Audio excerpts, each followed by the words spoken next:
Bismillahirrahmanirrahim. Assalamualaikum warahmatullahi wabarakatuh.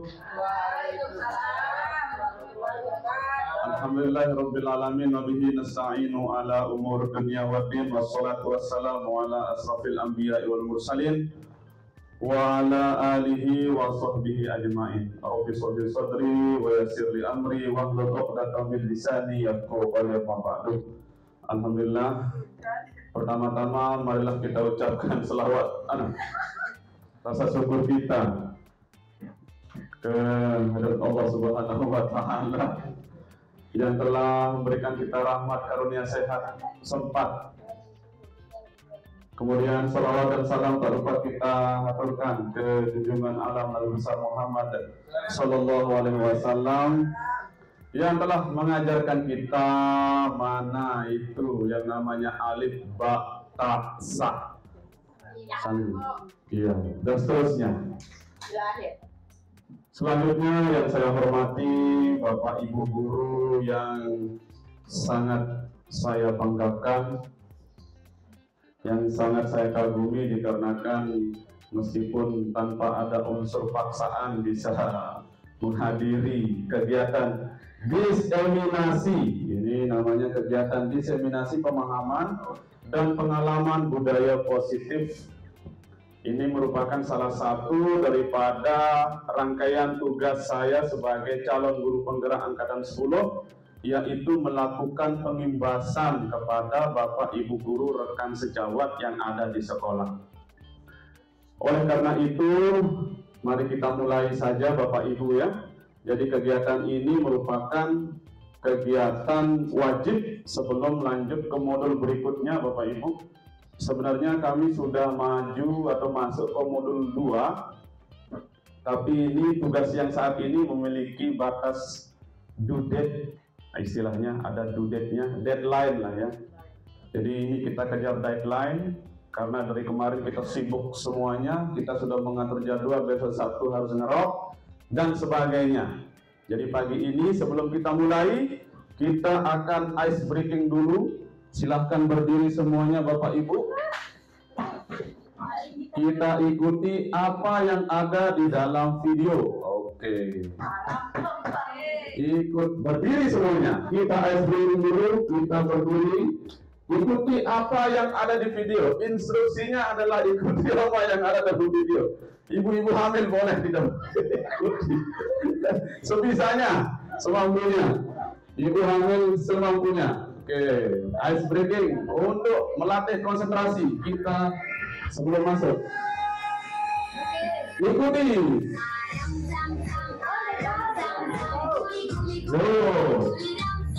Ikuti, nanti ada sesuatu.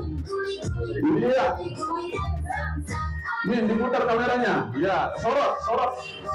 Iya, diikuti.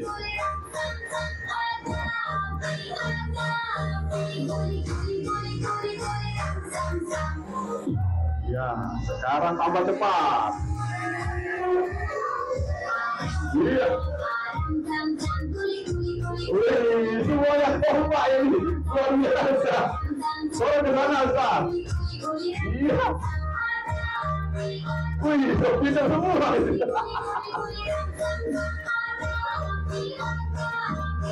Kita lihat selanjutnya apakah yang akan terjadi. Iya, kayaknya akan menjadi cepat atau perlahan. Asik.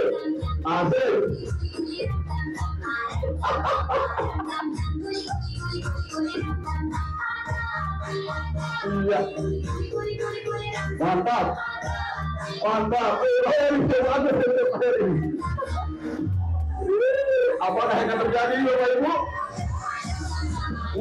Tambah cepat.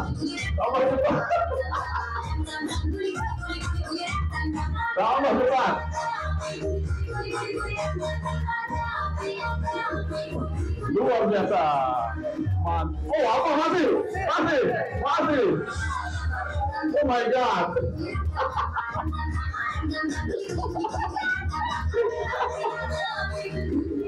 Masya Allah, luar biasa. Iya, ini tinggal berapa? Iya, masih ada? Oh, selesai. Alhamdulillah. Iya, terima kasih. Silahkan duduk kembali, Bapak Ibu. Bapak Ibu, jadi begitulah yang kita diajarkan oleh Bapak Fasil kita ya, Bapak. Kemudian Bapak pengajar praktek kita ketika lokal karya. Ini sudah masuk jam ngantor soalnya, ini sudah jam 11:30. Oleh sebab itu kita mulai saja, sudah kelihatan keringatnya ini Bapak Ibu Guru. Jadi kita akan mulai, baik Bapak Ibu Guru, kita akan mulai dari tujuan kegiatan kita. Jadi tujuan kegiatan kita Bapak Ibu adalah yang pertama, peserta kegiatan ini nanti akan mendapatkan pembelajaran dari penerapan konsep inti dari modul budaya positif serta pemahaman mengenai konsep-konsep inti dalam modul budaya positif. Jadi nanti di dalam kegiatan ini ada materi-materi pembelajaran terkait dengan konsep inti Bapak Ibu. Apa itu konsep inti? Jadi materi-materi inti yang ada di sana Ibu Ana sudah mulai kejang-kejang ini. Nanti ada konsep-konsep inti, materi-materi inti yang sudah CGP dapatkan. Ini yang wajib saya imbaskan. Ini yang wajib saya tularkan kepada Bapak Ibu Guru. Kita sama-sama belajar. Di samping saya juga melakukan refleksi sendiri, penguatan tersendiri, sambil mengajarkan, mengimbaskan kepada Bapak Ibu Guru yang ada di sekolah kita. Baik. Yang kedua, nah ini. Pertama-tama kita buat kesepakatan dulu, kesepakatan kegiatan. Ini kita harus edit sendiri. Kira-kira dari 1 sampai 10 Bapak Ibu, mana yang kita akan sepakati dan mana yang tidak kita sepakati Bapak Ibu. Ini Bapak Ibu yang atur. Silakan. Kira-kira nomor 1, hadir 5 menit sebelum waktu mulai. Sudah ini sepakat lah ya. Karena kita sudah hadir dari tadi, bahkan setengah jam sebelum acara dimulai. Oke, ini cocok kira-kira Bapak Ibu ya? Cocok. Sekarang yang kedua nih, HP mode silent. Kira-kira bagaimana? Teman-teman, Bapak Ibu Guru yang harus sepakati. Tidak disepakati, kita hapus. Kalau tidak disepakati, ya begini cara kita membuat kesepakatan kegiatan. Nah, yang kedua, semua peserta aktif dan fokus mengikuti kegiatan. Nah, gimana nih? Sepakat atau tidak? Sepakat? Mantap. Kita sepakati dulu. Ini berarti tidak kita hapus. Oke. Yang berikutnya, acungkan tangan jika bertanya. Maksudnya angkat tangan. Wah, bahasanya ini perlu diedit ini. Angkat tangan ya. Acungkan. Kita ganti, kurang sopan. Angkat tangan jika bertanya. Bagaimana? Cocok kira-kira? Oke, lanjut. Kalau begitu yang berikutnya, saling membantu dan berbagi informasi. Nah, ini gimana Bapak Ibu? Cocok? Kita bungkus. Bungkus Bapak Ibu. Selanjutnya Bapak Ibu, mengumpulkan tugas sesuai kesepakatan. Nah, ini kira-kira ada tugas apa enggak? Tidak ada tugas Bapak Ibu. Tidak ada tugas. Berarti kita sesuaikan dengan kondisi saat ini. Kita hapus ya. Apa itu? Kita hapus. Oke, tidak cocok. Kita tidak sepakat, ya kita hapus Bapak Ibu. Terus, nah yang berikutnya, izin apabila meninggalkan kelas. Nah, ini Bapak Ibu bagaimana nih? Cocok? Oke, bungkus. Menjaga kebersihan kelas dan lingkungan. Wah, sepakat, bagus. Ini berarti 7. Nomor 7. Nomor, loh, kok tiba-tiba 7? 5-nya mana? 5. Oke, Bapak Ibu, maaf. Nomor 6. Oke, sudah. Yang sekarang yang ke-7. Saling menghargai dan memberikan apresiasi. Sepakat ya? Oke, bagus, bungkus. Yang terakhir berarti nih, membuat refleksi atau kesimpulan nanti di akhir. Nah, ini ya, sepertinya harus ada ya Bapak Ibu. Kita bungkus. Baik, terima kasih Bapak Ibu Guru. Jadi tadi ada 10 kesepakatan kegiatan. Kesepakatan kegiatan ini bisa kita manipulasi atau modifikasi Bapak Ibu. Di kelas sebelum kita mulai belajar, kita bisa bikin yang namanya kesepakatan belajar. kesepakatan belajar ini bisa berubah-ubah sepanjang waktu pembelajaran. Dalam arti, misal, hari ini kesepakatan kelasnya adalah seperti ini. Besok pagi ketika masuk lagi, buat lagi kesepakatan kelas sesuai dengan kondisi saat itu. Jadi ini dikondisikan sesuai dengan sikon yang ada di kelas masing-masing. Bisa berbentuk kegiatan, bisa berbentuk kelas. Jadi kesepakatan, karena ini bentuknya kegiatan, maka kesepakatan kegiatan namanya. Jika dia di kelas, kesepakatan kelas ketika akan melakukan pembelajaran, Bapak Ibu. Nah, fungsinya banyak sekali, manfaatnya banyak sekali, Bapak Ibu ya. Di samping kita meminta anak mengarahkan anak untuk supaya mengikuti kesepakatan yang sudah dibuat. Ini juga melatih anak-anak untuk tetap di dalam kelas, tetap fokus untuk pembelajaran. Jadi begitu Bapak Ibu. Selanjutnya Bapak Ibu ya. Nah, ini dia yang akan saya sampaikan, yang akan saya sebarkan, yang akan saya imbaskan kepada Bapak Ibu terkait dengan konsep inti budaya positif. Apa saja itu? Yang pertama adalah perubahan paradigma belajar. Apa itu? Nanti akan saya jelaskan Bapak Ibu. Kemudian yang kedua, disiplin positif. Selanjutnya yang ketiga, yakni nilai-nilai kebajikan. Yang berikutnya, kebutuhan dasar manusia. Kemudian selanjutnya, motivasi perilaku manusia. Posisi kontrol guru. Nah, ini sangat penting ini Bapak Ibu. Sangat-sangat penting namanya posisi kontrol guru, supaya kita paham nanti. Kemudian keyakinan kelas. Nah, yang terakhir, segitiga restitusi. Baik, kita mulai dari yang pertama Bapak Ibu. Perubahan paradigma belajar. Jadi dulu Bapak Ibu, ketika zaman kolonial Belanda, nah ini, rakyat hanya diajari berhitung, menulis, dan membaca. Selebihnya itu hanya untuk kepentingan kolonial Belanda Bapak Ibu. Jadi bukan untuk keluarganya. Yang untung mungkin dari sini istilah lahir ya, namanya ordal itu.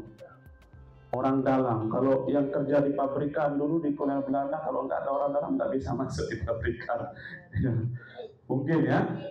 Dari zaman dulu. Ya, dari zaman dulu ini. Nah, jadi rakyat waktu itu hanya diajari berhitung, membaca, menulis, dan membaca. Kalau istilahnya dulu ketika sebelum KTSP itu ada istilah calistung. Membaca, menulis, dan berhitung. Sampai tahun 2000-an masih istilah calistung Bapak Ibu. Nah, paradigma ini yang mulai dirubah oleh perlahan-perlahan, sedikit demi sedikit oleh kurikulum Merdeka itu Bapak Ibu. Yang menjadi paradigma baru yakni pendidikan berpusat pada murid. Tujuannya apa? Untuk mencapai kebahagiaan lahir dan batin yang setinggi-tingginya sesuai dengan filosofi pendidikan Ki Hajar Dewantara. Nah, itu Bapak Ibu. Nah, selanjutnya paradigma pembelajaran yang berikutnya yakni yang di dalam paradigma baru, tujuan dari yang tadi itu Bapak Ibu, tujuan dari ini dibuatlah konsep yang dinamakan dengan profil pelajar Pancasila. Jadi tujuan semua yang tadi, yang paradigma pembelajaran baru itu, tujuannya muaranya nanti adalah membentuk anak atau murid yang memiliki profil pelajar Pancasila. Apa saja itu? Jadi ini dia.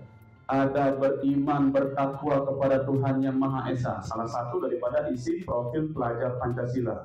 Jadi anak-anak kita dibentuk sehingga nanti akan memiliki karakter yang profil pelajar Pancasila. Yang pertama, beriman, bertakwa kepada Tuhan Yang Maha Esa dan berakhlak mulia.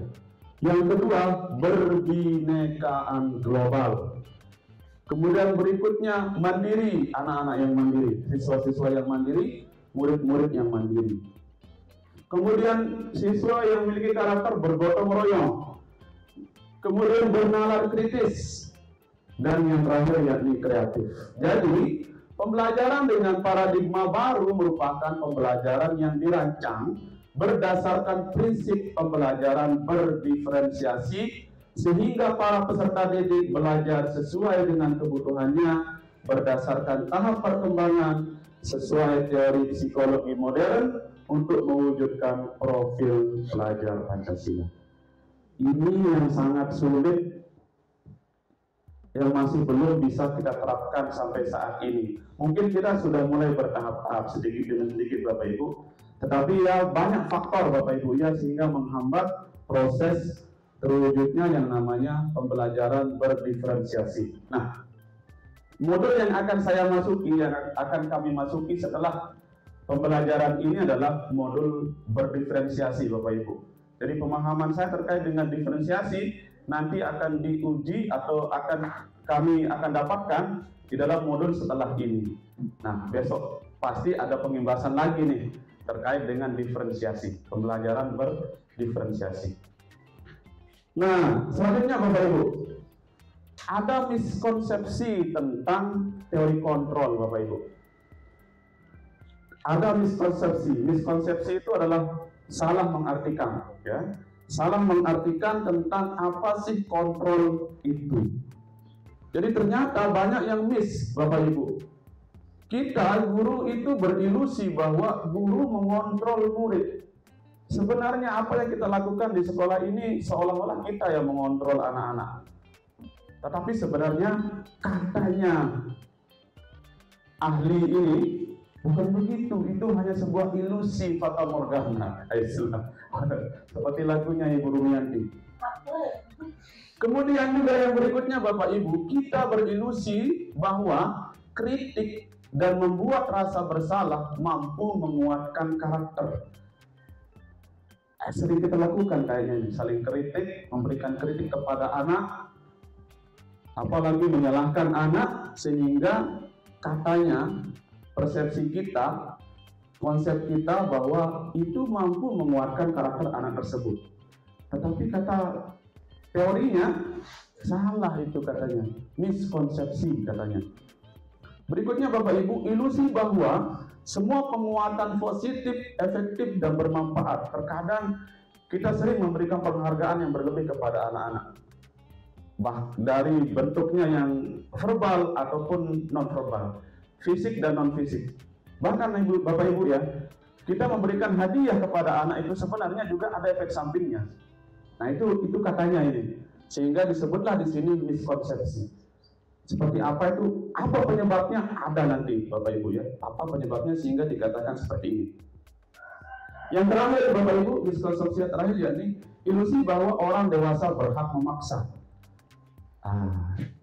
Itu dari nama kanan kira memaksa kanak. Ini konsep kita berpikir, tetapi ternyata itu keliru berdasarkan menurut ahli daripada teori kontrol ini Bapak Ibu. Selanjutnya Bapak Ibu, nah ini yang akan dirubah oleh paradigma pembelajaran yang tadi di awal saya sudah sampaikan. Ada stimulus-stimulus yang harus dirubah. Stimulus respon ke pendekatan teori kontrol. Stimulus respon yang pertama, ini Bapak Ibu ya. Realitas, realitas kebutuhan kita sama. Konsep kita di awal, pemikiran kita di awal, kebutuhan kita sama. Tetapi ternyata menurut teori kontrol, kebutuhan kita berbeda Bapak Ibu. Kemudian, semua orang melihat hal yang sama. Tetapi menurut teori kontrol, setiap orang memiliki gambaran berbeda, perspektif pandangan yang berbeda-beda. Itu sering kita temukan Bapak Ibu. Nah, berikutnya, kita mencoba mengubah orang agar berpandangan sama dengan kita. Tetapi teori kontrol mengatakan kita berusaha memahami pandangan orang lain tentang dunia. Saya luar batur. Siapa yang punya bestie banyak? Kenapa kita bisa bestie-bestian? Ayo. Karena dekat, karena searah. Itu teori, itu ilusi Bapak Ibu. Bisa saling memahami sebenarnya. Nah ini dia, ternyata yang benar itu adalah kita berusaha memahami orang lain. Sebenarnya kita itu berbeda-beda Bapak Ibu. Tetapi karena kita saling memahami, makanya kita besi. Benar. Ayo, logikanya begitu. Karena kita saling memahami, jadi kita bestian. Antara Ibu Iya dengan Ibu Elva, karakternya beda, cara pandangnya beda, pemikirannya berbeda, hobi dan kesukaan pasti berbeda. Tetapi apa yang menyebabkan besti-bestian? Saling memahami, entah itu saling paham kekurangan, kelebihan, minus, plus, sehingga konsep sebagainya, itu kita saling pahami Bapak Ibu. Berikutnya Bapak Ibu, perilaku buruk dilihat sebagai suatu kesalahan. Sering kan kita begitu? Tetapi sebenarnya semua perilaku memiliki tujuan Bapak Ibu. Kemudian orang lain bisa mengontrol saya. Ini miskonsep masih, stimulus responnya. Tetapi teori kontrol mengatakan hanya Anda yang bisa mengontrol diri Anda. Oke, kita tes sekarang. Sekarang mari kita berpikir di dalam kepala kita, di dalam, coba kepalkan tangan Bapak Ibu semuanya. Kepalkan, dikepalkan Bapak Ibu. Anggap di dalam kepala tangan Bapak Ibu itu adalah sesuatu yang sangat berharga bagi Bapak Ibu guru. Sip. Sekarang berhadapan dengan teman sebangkunya. Yo. Oke. Sekarang antara Bapak Haryadi dengan Ibu Rumi, silahkan rayu Ibu Rumi atau sebaliknya. Apa istilahnya itu? Minta dengan halus kepada Ibu Rumi bagaimana supaya sesuatu yang ada dalam kepala tangannya bisa dibuka. Ayo, silakan semuanya bisa dipraktekkan Bapak Ibu. Ayo Ibu Cina. Coba. Ya, Ibu Rumi ya, tes. Atau sebaliknya, ayo, silakan. Ya, Pak Heri yang di kepala tangan, Ibu Rumi yang minta. Ayo, silakan Ibu Rumi. Ya, akan meminta kira-kira bisa nggak Bapak Heri membuka kepala tangannya? Sebut ini dengar. Sebut nih. Oke.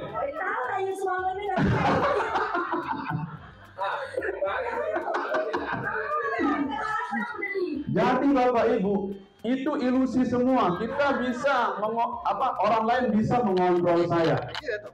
Itu ilusi. Ternyata hanya kita yang bisa mengontrol diri kita, bukan orang lain. Lalu misalnya Bapak Ibu, tiba-tiba Bapak Haryadi membuka kepala tangannya dan memberikan Ibu Rumi. Pasti ada sesuatu. Ada faktor yang membuat dia mau membuka tangannya. Entah itu faktor luar ataupun faktor dalam dirinya sendiri. Nanti akan dijelaskan di slide Bapak Ibu ya. Berikutnya, saya bisa mengontrol orang lain. Kebalikan Bapak Ibu ya. Tidak bisa ternyata Bapak Ibu. Yang benar adalah Anda tidak bisa mengontrol orang lain. Nanti akan dijelaskan. Kenapa? Kok bisa? Ada penjelasannya Bapak Ibu. Pemaksaan ada pada saat bujukan gagal. Kolaborasi dan konsensus menciptakan pilihan-pilihan baru. Seperti yang tadi saya katakan. Dipaksa itu. Kalau dipaksa dia dibuka ada tangannya. Ternyata tidak. Ada konsep-konsep baru yang ditawarkan sehingga mau membuka kepala tangan. Kemudian terakhir, model berpikir menang kalah. Nah, ini saya sering ini Bapak Ibu. Kalau menang coba. Ternyata kita harus berpikir bahwa model berpikir menang-menang, win-win solution. Apa keren apa? Seperti rumus kita, ini sering pernah saya coba ini ketika tukar tambah tanah kepada toko bangunan di rumah saya itu. Menang kalah ya judi online. Menang kalah judi online Pak Guru ya. Wah ini makanya. Ternyata rumus yang win-win solution ini model berpikir menang-menang itu adalah sama-sama saling menguntungkan. Si A untung, si B untung, si A kemos, si B juga kemos. Begitu maksudnya Bapak Ibu ya. Berikutnya Bapak Ibu kita lanjut ke disiplin positif. Nah, disiplin positif berasal dari kata disiplina yang artinya belajar. Disiplina, ya. Yang artinya belajar, Bapak Ibu. Disiplin mengacu pada disiplin diri yang memiliki tanggung jawab terhadap apa yang dilakukannya berdasarkan nilai-nilai yang diyakini.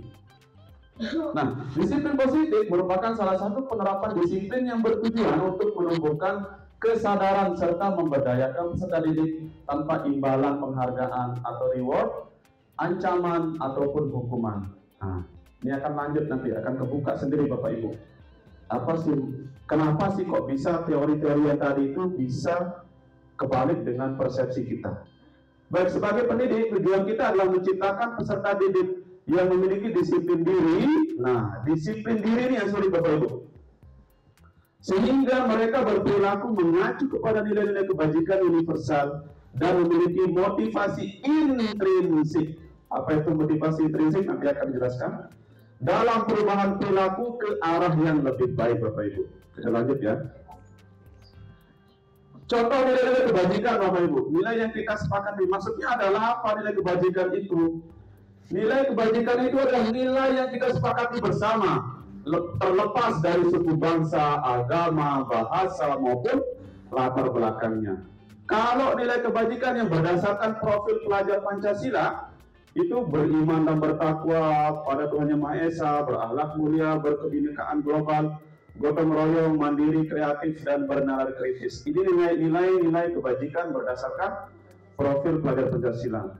IBO Primary Years Program PYP itu nilai kebajikan yang dimaksud oleh program ini: toleransi, rasa hormat, integritas, mandiri, menghargai, antusias, empati, keingintahuan, kreativitas, kerjasama, percaya diri, dan komitmen. Kemudian nilai kebajikan yang termaktub atau yang masuk dalam keterampilan hidup atau life skill dapat dipercaya karena dia mampu sehingga dapat dipercaya oleh orang. Lurus hati, pendengar yang aktif, tidak merendahkan orang lain dan memberikan yang terbaik dari diri. Bapak Ibu, kita lanjut ke kebutuhan dasar manusia. Kebutuhan dasar manusia adalah segala sesuatu yang kita lakukan untuk mendapatkan apa yang kita inginkan. Semua tindakan yang kita lakukan memiliki tujuan tertentu. Ini dia.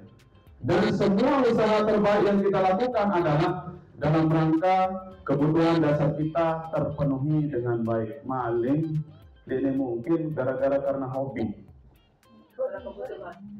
karena kebutuhan. Dia mungkin pasti berdasarkan pikiran, pasti punya pikiran mereka, masa saya akan berbuat seperti itu doang. Tapi dikarenakan faktor kebutuhan, faktor ekonomi, faktor keluarga dan sebagainya, mau nggak mau terpaksa maling. Itu Bapak Ibu. Seperti katanya Bang Napi dulu, jika ada kesempatan, pencurian, kejahatan bukan atas tidak, tapi karena ada kesempatan. Lupa saya Bapak Ibu. Karena niat. Bukan karena niat pelaku. Bagus. Bukan karena niat pelaku, tetapi karena ada kesempatan. Iya, ini dia Bapak Ibu 5 kebutuhan dasar kita sebagai manusia. Yang pertama, kebutuhan kita untuk bertahan hidup. Ini sangat jelas, sangat dasar Bapak Ibu. Contohnya ya, makanan, pakaian, tempat tinggal, keamanan, kesehatan. Kemudian yang kedua, kebutuhan kita adalah kasih sayang dan rasa diterima. Nah, kasih sayang dan rasa diterima. Siapa dari kita pasti ada pernah kita merasa tidak diterima di tempat atau di suatu tempat, di suatu tempat yang baru kah, atau tempat yang lama, tetapi karena ada suatu hal begitu Bapak Ibu. Contohnya ya rasa diterima, dipedulikan, berbagi, kerjasama, menjadi bagian dari dalam kelompok. Seperti lagunya Elva ya, kekasih yang tak dianggap. Seperti itu. Yang ketiga Bapak Ibu, penguasaan power. Kebutuhan kita, pasti kita sering merasa kita harus punya kekuatan, entah itu skupnya kecil ataupun luas. Bahkan dalam diri kita sering, dalam keluarga Bapak Ibu ya, kita harus punya rasa mandiri, harga diri, Ini termasuk ke dalam power, penguasaan, harga diri, keinginan untuk dianggap memimpin, berprestasi, diakui dan didengar. Ini termasuk kebutuhan dasar kita sebagai dalam penguasaan. Kemudian yang keempat yakni kebebasan, freedom.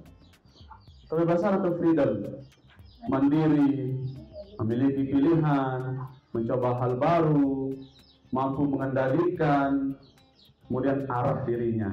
Ini arah diri seseorang itu kan ditentukan oleh diri sendiri. Itu sebabnya ada pepatah mengatakan masa depan ada di tanganmu. Itu katanya.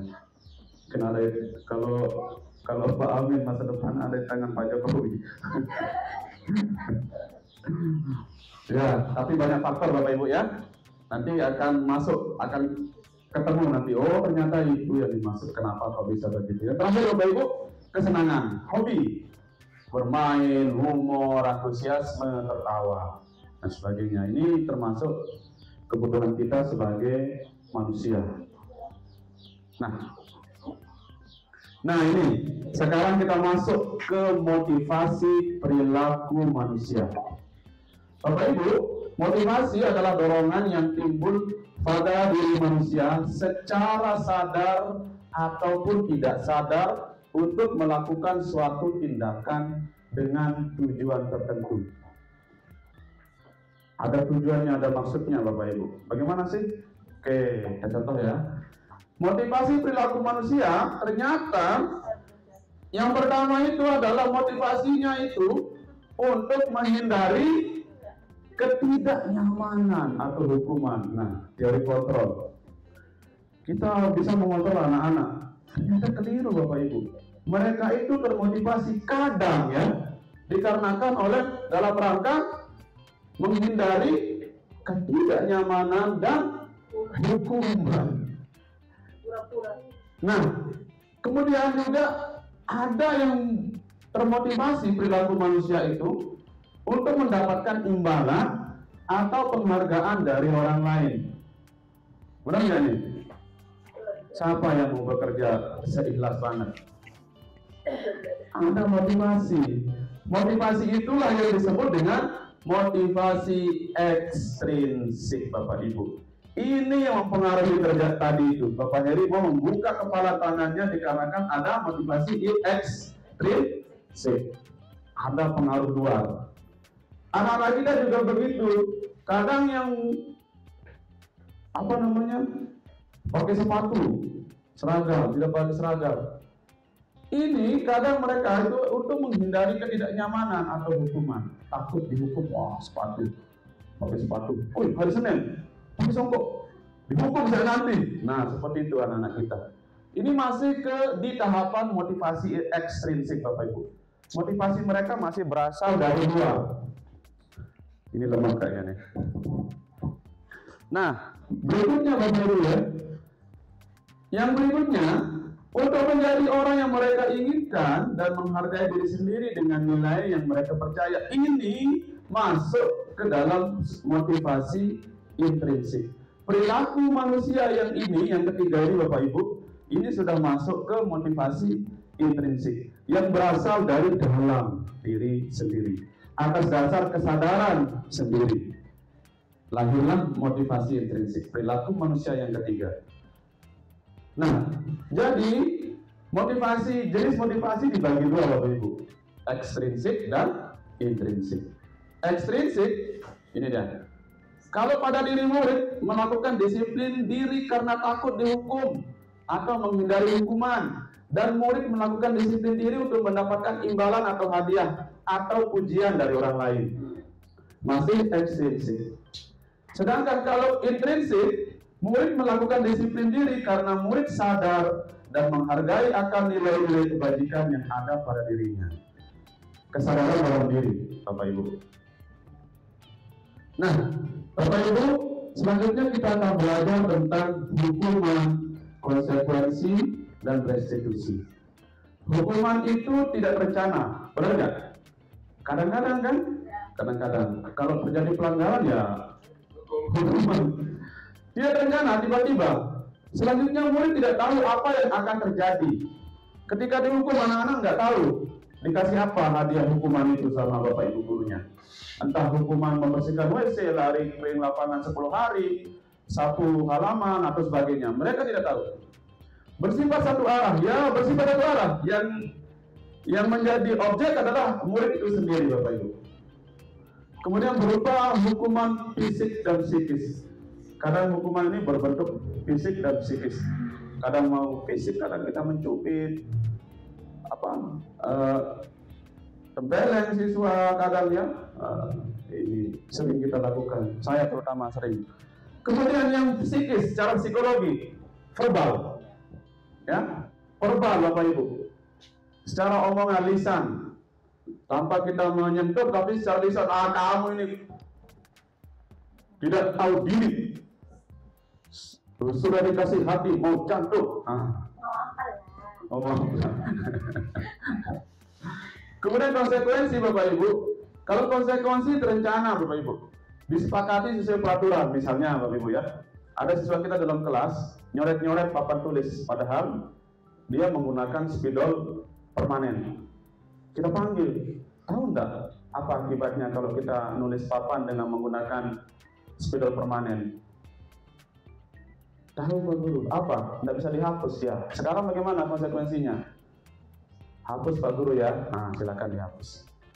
Konsekuensi Bapak Ibu. Murid tetap dibuat tidak nyaman. Sikap guru selalu memonitor murid. Iya dong, sampai selesai tuh. Ayo, kerjakan konsekuensinya. Atau ada yang tidak kerjakan tugas. Tadi, konsekuensinya ya nanti selesai keluar main. Jangan keluar main. Kamu kerjakan tugas. Selesaikan tugasnya. Restitusi Bapak Ibu, proses menciptakan kondisi murid untuk memperbaiki kesalahan. Proses kolaboratif yang mengajarkan murid untuk mencari solusi sendiri. Nanti ada dialog yang dilakukan oleh Bapak Ibu guru kepada muridnya. Digali dulu kenapa bisa begini, ceritakan apa masalahnya, apa yang terjadi, baru solusi. Nah, ini dia Bapak Ibu 5 posisi kontrol guru. Yang pertama yaitu sebagai penghukum. Ini posisi kita di sekolah, kontrol guru. Penghukum, pembuat rasa bersalah, teman, sebagai teman maksudnya ya, sebagai teman, kemudian sebagai pemantau, dan terakhir sebagai manajer. Untuk lebih jelasnya Bapak Ibu, kita akan putar video yang ini. Nah, oh ya, sebentar guys. Ini melengong ya, sebentar dulu. Oh iya, benar bisa keputar ini. Putar, bisa nggak? Oh bisa, oke, sip, good. Baik Bapak Ibu, tolong kita lihat videonya sebentar.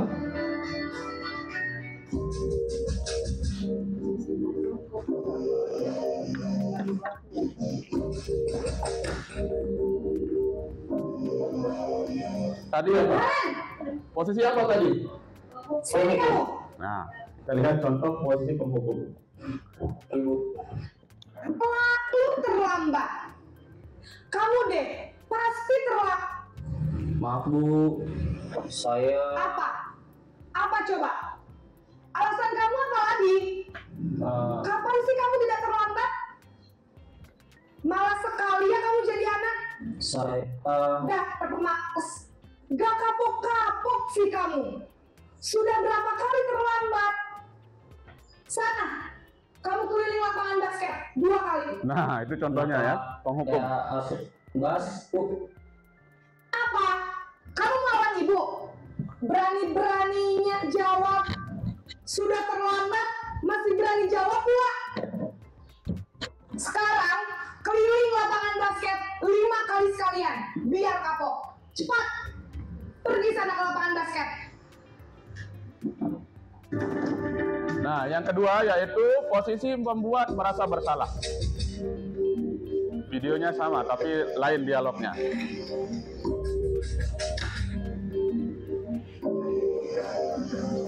Naran! Sini kamu. Selamat pagi, Bu.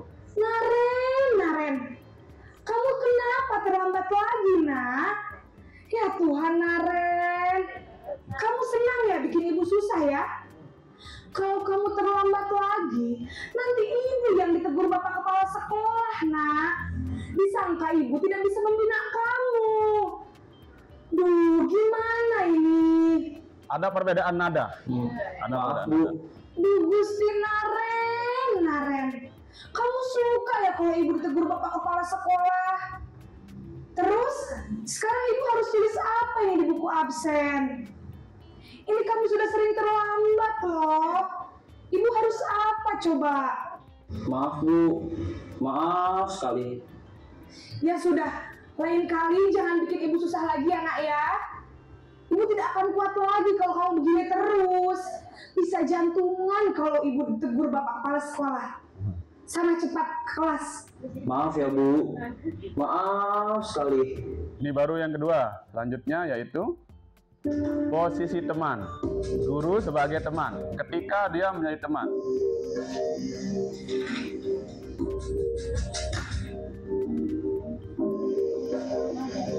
Naren!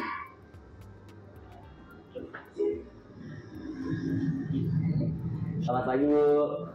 Wah, sudah jam berapa ini, nak? Terlambat lagi ya, sayang. Iya, Bu. Habis ibu saya lupa bangunkan saya, Bu. Kamu malah menyalahkan ibu kamu. Kamu bukannya anak yang larinya paling kencang. Kok terlambat sih? Iya, Bu. Saya memang terlambat bangun tadi. Jadi, biarpun saya lari kencang, tetap gak kekejar, Bu. Ya sudah sana. Nanti lain kali larinya lebih kencang lagi ya. Biar gak terlambat lagi. Bikin seneng ibu. Demi ibu. Bisa kan? Contoh Bisa kalimatnya. lah, Bu. Ya sudah sana masuk kelas. Ibu beresin urusan absen kamu. Kamu ini ada-ada saja. Yang ketiga, posisi pemantau atau monitor.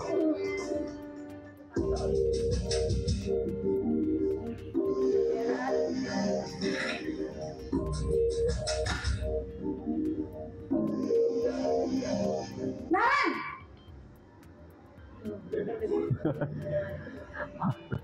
Selamat pagi, Bu. Naren, apa peraturan sekolah kita tentang jam berapa kita harus masuk sekolah? Nak? Menyebutkan peraturan. Kita harus di sekolah jam 7, Bu. Iya betul, sekarang sudah jam 7.20. Naren sudah tahu konsekuensinya jika terlambat hadir. Paham, Bu. Saya harus tinggal kelas pas jam istirahat selama 20 menit. Iya benar, konsekuensinya demikian. Jadi nanti jam 9.30 pas istirahat, kamu harus tinggal di kelas, kerjakan tugas tambahan untuk ketertinggalan kamu, ya. Baik, Bu. Ini yang terakhir, posisi sebagai manajer.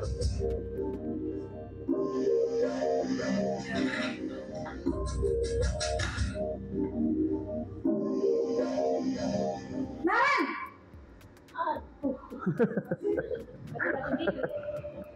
Selamat Sekali, pagi, Bu. Nani sekali syuting. Selamat pagi Naren. Nani Maaf, manajer. Bu. Saya terlambat. Iya, sekolah masuknya jam 7, sekarang sudah jam 7.20. Jadi sekarang bagaimana ini Naren? Maaf, Bu. Saya lupa setel alarm saya semalam. Baiklah, menurut kamu, keyakinan sekolah yang mana yang perlu kamu tingkatkan? Menanyakan keyakinan. Menghargai diri sendiri dan orang lain mungkin ya, Bu. Setuju. Jadi, apakah Naren meyakini prinsip saling menghormati tersebut? Iya, Bu. Saya meyakininya. Apakah Naren bersedia memperbaiki masalah keterlambatan ini? Bersedia, Bu. Bagaimana kamu akan perbaiki masalah keterlambatan ini? Saya akan coba untuk tidak lupa menyetel alarm saya, Bu. Baik, kalau Naren lupa menyetel alarm di rumah, Kalau kita langsung ada marah orang yang kita. kira-kira bisa bantu mengingatkan tidak?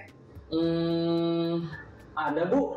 Kakak saya, Kak Emma. Ada lagi selain Kak Emma? Selain Kak Emma, ada ibu saya. Baik, jadi yang mengingatkan Naren adalah Kak Emma dan ibu kamu ya? Kira-kira akan mulai start alarm kapan nih, Naren? Setelah pulang sekolah, akan segera saya lakukan. Baik, jadi Naren akan setel alarm untuk bangun besok pagi dan akan diingatkan oleh kakak dan ibunda Naren ya. Ada lagi yang mungkin perlu dilakukan, Naren? Agar tidak terlambat bangun lagi. Tidak ada, Bu. Baik, Naren. Terima kasih untuk kerjasama kamu. Sekarang kamu perlu kembali ke kelas untuk belajar. Baik, Bu. Terima kasih. Itu tadi posisi kontrol, contoh posisi kontrol yang ada di teori 5 posisi kontrol guru, Bapak Ibu. Biar cepat selesai. Mana dia? Nah, ini sudah. Oke. Nah, contoh penerapan 5 posisi kontrol, Bapak Ibu ya. Untuk contoh kasus siswa tidak memakai atribut lengkap saat upacara bendera. Hormat pada bendera selama 1 jam. Contoh posisi kita sebagai penghukum. Kemudian kalau ini, berapa kali ibu bapak harus memberitahu kamu selalu saja mengecewakan ibu dan bapak. Ini contoh kalimat yang sering kita keluarkan sebagai pembuat rasa bersalah. Jadi anak-anak langsung merasa dirinya paling salah gitu ya. Kemudian dalam posisi teman, ini contohnya nih. Ayo dong, ikuti aturan sekolah, atau tolong bantu ibu ya, atau tolong bantu bapak ya sekali ini. Ya sudah, tidak apa-apa. Lain kali jangan sampai berbuat seperti ini lagi ya. Jadi nadanya, kalimatnya itu seolah-olah dia sudah berkembang, akrab begitu maksudnya. Sebagai pemantau, kamu sudah melanggar peraturan sekolah. Kamu tahu konsekuensinya? Setelah upacara kamu beli atributnya ke koperasi dan jangan diulangi lagi. Dikasih solusi, tetapi nadanya beda, pemantau. Dan yang terakhir yakni posisi manajer. Apa kamu tahu kesalahanmu? Kira-kira bagaimana kamu memperbaiki kesalahanmu? Itu contoh kalimat-kalimat yang digunakan oleh seorang manajer. Selanjutnya Bapak Ibu ya. Nah ini kita yang terakhir, yang berikutnya coba ditebak nih. Kira-kira kalimat ini posisi mana yang ditunjukkan? Dari yang tadi kelima itu. Ya, dari yang 5 itu. Apakah posisi penghukum, pembuat rasa bersalah, pemantau? Saya kecewa sekali dengan kamu. Pembuat rasa bersalah. Oke. Ini tidak ada jawabannya Bapak Ibu ya. Kita sekedar refleksi ini. Refleksi dari yang tadi Bapak Ibu. Jangan takut salah. Jangan takut salah. Sengaja. Ini ya. Karena motivasi ekstrinsik. Gara-gara ada hadiah baru berbuat. Nah, kamu tidak pernah benar melakukannya. Kira-kira posisi apa ya kalimat yang ini? Pemantau. Pemantau atau apa Bapak Ibu? Kamu tidak pernah benar melakukannya. Pemantau. Oke. Selanjutnya Bapak Ibu, kalimat apa rencanamu untuk menyelesaikan masalah ini? Manajer. Oke. Terus yang terakhir, ayo lakukan demi Bapak Ibu. Bapak Ibu guru, teman ya. Oh ini gampang nih, paling cepat ini kamu. Oh masih ada Bapak Ibu. Yang terakhir Bapak Ibu, kamu tidak pernah mendapat nilai jika tidak mengerjakan tugas. Nah, apa kira-kira Bapak Ibu? Kamu tidak pernah mendapatkan nilai, kan dikasih lagi. Hukuman? Ya. Penghukum? Oke, sip. Baik Bapak Ibu, baru sekarang kita lanjut ke keyakinan kelas Bapak Ibu. Mengapa keyakinan kelas? Mengapa bukan peraturan kelas? Jawabannya nanti ada di sini Bapak Ibu. Menurut Gosen, jadi suatu keyakinan akan lebih memotivasi seseorang dari dalam atau memotivasi secara intrinsik. Seseorang akan lebih tergerak dan bersemangat untuk menjalankan keyakinannya daripada hanya sekedar mengikuti serangkaian peraturan. Jadi kalau sudah dengan berdasarkan keyakinan yang diyakini, ternyata itu bisa memotivasi orang itu secara intrinsik. Kalau masih dengan aturan, kadang aturan ini masih ke faktor ekstrinsik Bapak Ibu. Bisa saja karena aturannya begitu kita harus begini, gitu Bapak Ibu ya. Nah, lalu tahap-tahap pembentukan keyakinan kelas. Saya sudah coba kemarin Bapak Ibu pembentukan keyakinan kelas itu ada yang di apa itu warna merah itu map. Aluran, biarkan saja. Tapi lupa ditempel Bapak Ibu, sudah difoto saja. Jadi yang pertama, keyakinan kelas itu harus bersifat lebih abstrak daripada peraturan yang lebih rinci dan konkret. Kemudian berupa pernyataan-pernyataan universal. Yang tadi universal itu maksudnya yang sudah disepakati bersama Bapak Ibu ya.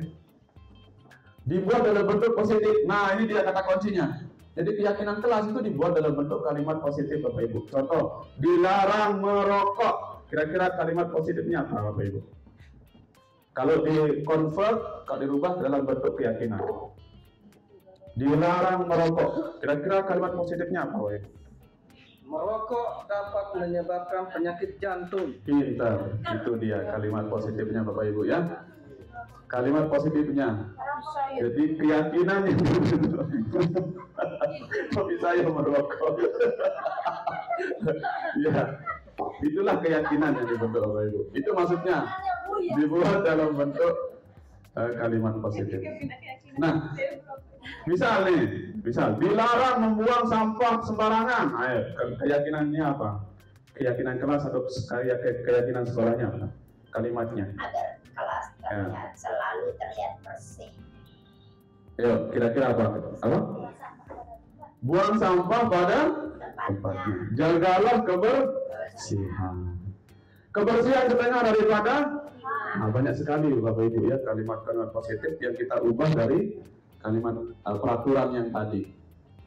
Tidak terlalu banyak Bapak Ibu sehingga mudah diingat dan dipahami oleh semua warga kelas. Sebaiknya sesuatu yang dapat diterapkan di lingkungan tersebut, ya dong.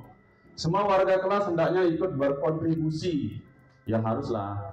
Bersedia meninjau kembali keyakinan kelas. Nah, jadi ini keyakinan kelas bisa diubah sewaktu-waktu sesuai dengan kondisi. Sepakati lagi dengan anak-anak siswa kita. Nah, Bapak Ibu, yuk kita tebak-tebakan nih. Apa kira-kira nilai kebajikan atau keyakinan yang ingin diangkat dari peraturan-peraturan berikut ini, Bapak Ibu? Menggunakan helm saat mengendarai motor, kira-kira apa? Nilai apa kira-kira? Sayangilah kepala. Nilai kebajikannya apa? Nilai keselamatan, bagus. Nilai keselamatan Bapak Ibu. Yang kedua, Bersihan. oke. Yang ketiga, sopan, bagus. Kita lihat jawabannya apakah betul. Iya. Keselamatan, kebersihan, bersikap positif atau hormat atau sopan santun Bapak Ibu. Inilah nilai yang dari kalimat yang tadi ini. Nah, contoh keyakinan kelas dia Bapak Ibu. Bertanggung jawab, mengerjakan tugas piket, bersikap jujur. Misal kalimat aturan kelasnya misalnya dilarang berbohong. Kalimat keyakinannya bersikap jujur. Dilarang kentut. Bersikap tenang saat pelajaran berlangsung. Dilarang ribut saat pelajaran. Itu peraturan kelasnya. Keyakinan kelasnya dibuat bersikap tenang saat pelajaran berlangsung. Kemudian bersikap sopan dan menghormati guru. Saling tolong menolong. Yang terakhir hidup rukun dengan teman. Ini bisa lebih banyak Bapak Ibu, tapi dianjurkan sedikit saja, jangan terlalu banyak. Biar mudah dihafal. Nah, kita ini apa yang terakhir Bapak Ibu ya, segitiga restitusi. Segitiga restitusi itu adalah proses dialog yang dijalankan oleh guru agar dapat menghasilkan murid yang mandiri dan bertanggung jawab. Jadi tidak langsung Bapak Ibu dihukum anak-anaknya, tetapi melakukan proses segitiga restitusi. Siapa yang melakukan proses segitiga restitusi Bapak Ibu? Guru itu sendiri. Bukan hanya guru BP Bapak Ibu. Kalau di SMP, seperti yang tadi di video itu contohnya di SMP atau di SMA. Biasanya guru piket, ada guru piketnya, atau guru BP. Itu yang melakukan. Tetapi kalau di SD kan tidak ada seperti itu. Otomatis kita sebagai guru kelas, guru mapel langsung bertindak melakukan restitusi. Nah, ini dia segitiganya Bapak Ibu. Jadi segitiga restitusi itu ada 3 tahap Bapak Ibu. Yang pertama, menstabilkan identitas. Apa saja contoh kalimatnya? Setiap orang pasti pernah melakukan kesalahan. Jadi tidak langsung menjudge anak itu, kamu ini sudah salah. Nah, terus contoh yang lain, kamu bukan satu-satunya yang pernah melakukan hal ini. Pak Guru juga sampai dulu pas SD. Seperti itu. Ini menstabilkan kondisi anak. Jadi supaya tidak tegang, tidak merasa cemas, khawatir sebagainya. Nah, kedua, ya tidak merasa terintimidasi. Yang kedua tahapannya yaitu validasi kebutuhan. Lalu kita tanya, kita gali dulu kebutuhan apa yang sedang dilakukan oleh anak itu sehingga melakukan kegiatan tersebut. Kamu tentu punya alasan mengapa melakukan itu. Itu contoh kalimatnya ya. Adakah cara yang lebih efektif untuk mendapatkan apa yang kamu butuhkan? Ada kadang anak-anak merasa senang ya, kebutuhan senangnya. Karena senang ganggu temannya kadang. Tersalurkan, terpuaskan rasanya sehingga dia mengganggu temannya. Ada yang memotivasi yaitu kebutuhan dasarnya sebagai manusia itu kesenangan tadi itu Bapak Ibu. Yang terakhir ini menanyakan keyakinan. Yang terakhir nilai-nilai apa yang telah kamu sepakati. Kamu ingin menjadi orang yang seperti apa? Ini contoh kalimat-kalimat yang bisa kita gunakan dalam melakukan dialog restitusi Bapak Ibu. Nah, tahap pertama menstabilkan identitas, stabilize. Apa bahasanya apa nih? Coba baca dulu. Stabilize the identity. Nah, itu. Ya, berdasarkan prinsip membuat kesalahan adalah bagian dari proses pembelajaran Bapak Ibu. Jadi membuat kesalahan adalah proses daripada pembelajaran. Berbuat salah itu tidak apa-apa. Tidak ada manusia yang sempurna. Saya juga pernah melakukan kesalahan seperti itu. Ada pertanyaan kemarin Bapak Ibu, guru SMA. Gimana kalau siswa saya, Bapak, Ibu, melakukan kesalahan pelanggaran di sekolahan? Misalnya asusila, Bapak. Asusila itu pakai narkoba di SMA, beda lagi kan kalau SMA. Masa kita gunakan ini Bapak? Katanya kemarin bertanya. Saya juga pernah melakukan kesalahan seperti itu. Tidak sesuai. Iya, atau ini berbuat salah tidak apa-apa. Itu pertanyaan kemarin sama guru SMA yang saya juga apa ya Bapak Ibu ya? Iya, menjebak diri sendiri. Ya, solusi dari saya kemarin ya yang lain lah gunakan kalimatnya. Ya kalau sudah masuk ke ranah apa istilahnya itu? Kriminal sudah beda. Tingkatannya. Iya, sudah beda lagi Bapak Ibu ya. Masa gitu? Ini ada yang kawin kan ketika di SMA, masa saya juga pernah melakukan seperti itu. Masa kayak gitu kan? Tidak cocok. Ya gunakanlah yang lain Bapak Ibu ya.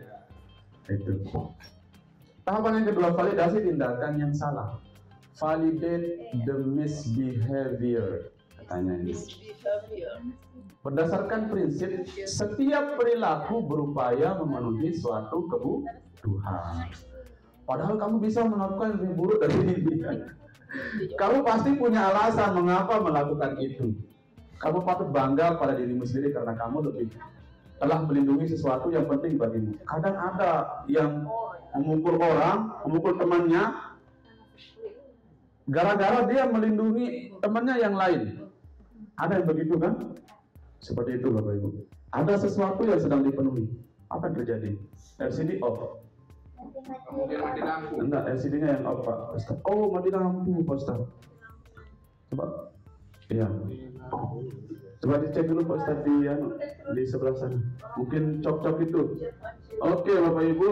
Sambilannya Bapak Ibu, soalnya ini time is money.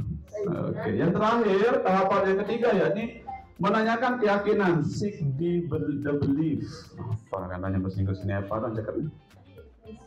Jadi itu berdasarkan prinsip teori kontrol bahwa pada dasarnya kita termotivasi secara intrinsik. Ini yang ketiga. Apa yang kita percaya sebagai kelas atau keluarga, apa nilai-nilai umum yang kita telah sepakati? Apa bayangan kita tentang kelas yang ideal? Kamu mau jadi orang yang seperti apa? Yang mati lampu ya? Oke, baik Bapak Ibu, tidak apa-apa. Yang sebelum terakhir Bapak Ibu, seharusnya di sini ada video contoh penerapan segitiga restitusi Bapak Ibu. Iya. Yang terakhir Bapak Ibu. Taruh aja di kursi itu laptopnya. Iya. Yang terakhir Bapak Ibu, sebelum penutup sedikit saja ya. Baca aja. Sedikit. Bisa kok di kursi itu ditaruh. Ini tentang contoh saja Bapak Ibu. Kemarin saya mencoba membuat contoh dialog segitiga restitusi dengan siswa. Sebentar, ini slide ini penutup ya. Oke. Bismillahirrahmanirrahim.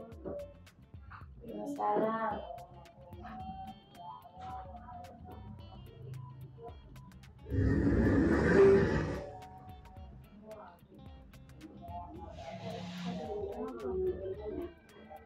Oke.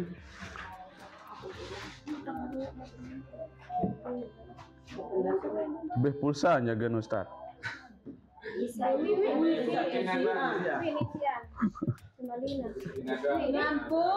Mati lampu. Ini langsung. Tahu dulu.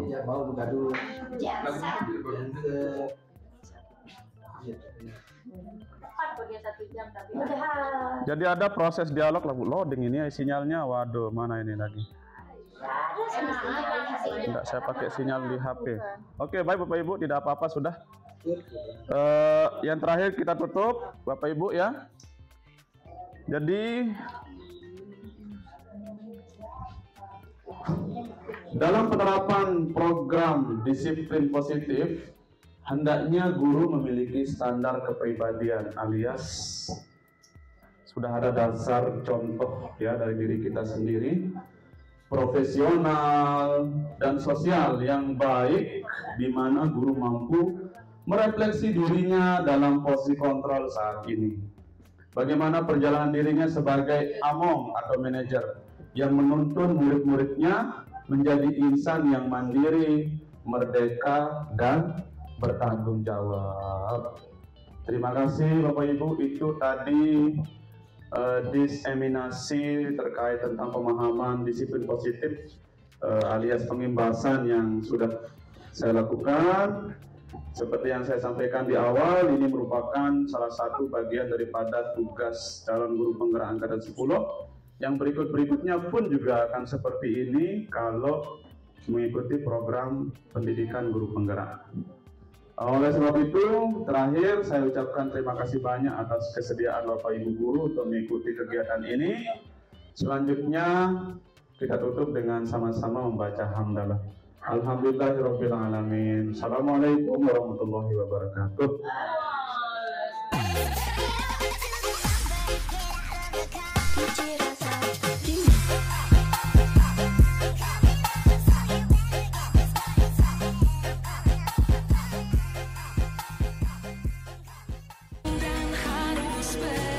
Sulis adalah siswa kelas 6B SDN 2 Batu Putih, Kecamatan Pruak, Kabupaten Lombok Timur, yang cukup menonjol di kelas. Pada suatu hari dia berselisih dengan Supriyadi karena Supriyadi mencontek hasil tugasnya. Tak ayal, Sulis pun geram sehingga memarahi Supriyadi. Selamat pagi Sulis, gimana kabarnya pagi ini? Baik, alhamdulillah. Sudah sarapan di kantin? Sudah, bagus. Nih, Pak Guru mau ngomong sama Sulis nih. Boleh nggak? Boleh ya? Jadi kemarin nih ada laporan nih sama ibu guru piketnya. Katanya Sulis kemarin nih berselisih sama Supriyadi. Coba ceritain Pak Guru, kenapa? Apa yang terjadi? Ya Pak, saya merasa marah karena Supriyadi selalu mencontek pekerjaan saya tanpa izin saya. Oh gitu, jadi Supriyadi nyontek nih. Terus tulisnya marah? Ya. Wah, oh iya, Pak Guru paham, Lis. Biasa yang terjadi di kelas ya. Dulu juga ketika SD Pak Guru begitu. Tapi begini, Lis. Apakah tindakan Supriyadi itu membuatmu merasa tidak dihormati? Dan tentu saja itu tidak adil bagimu, ya kan? Nah, marah enggak? Marah ya? Benar Pak, saya benar-benar kesal dan merasa tidak dihargai. Iya, betul. Nah, coba bisa nggak ceritain Pak Guru nih, apa yang dilakukan Supriyadi sehingga membuatmu merasa seperti itu? Ia selalu mencontek pekerjaan saya dan tidak pernah berusaha sendiri. Oh gitu. Nah, menurut Sulis nih, apakah itu sesuai dengan keyakinan kelas kita tentang saling menghormati dan bekerja keras? Tidak Pak, kami selalu disarankan untuk bekerja keras dan tidak mencontek pekerjaan orang lain. Ya, jadi nanti kalian bertemu untuk saling memaafkan ya Sulis ya. Baik, terima kasih Sulis.